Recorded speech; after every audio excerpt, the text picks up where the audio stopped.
উলঙ্গ রাজা নীরেন্দ্রনাথ চক্রবর্তী।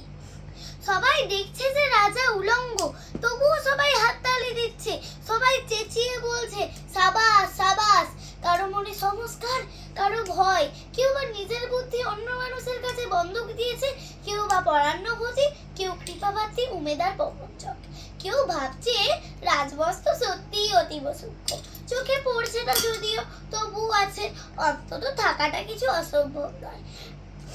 গল্পটা সবাই জানে, কিন্তু সেই গল্পের ভিতরে শুধু ওই প্রস্তুতি বাক্য উচ্চারক কিছু আপাদমস্তক ভীতু ফন্দিবাজ অথবা নির্বোধ স্তাবক ছিল না।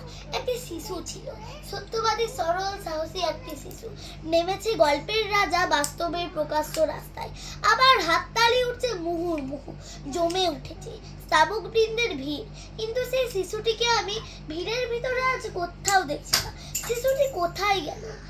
কেউ কি কোথাও তাকে কোনো পাহাড়ের গোপন ছোঁয়ায় লুকিয়ে রেখেছে, নাকি সে পাথর ঘাস মাটি নিয়ে খেলতে খেলতে ঘুমিয়ে পড়েছে কোনো দূর নির্জন নদীর ধারে, কিংবা কোনো প্রান্তরের গাছের ছায়ায়? যাও, তাকে যাওয়ার পরেই হোক খুঁজে আনো। সে এসে একবার এই উলঙ্গ রাজার সামনে নির্ভয়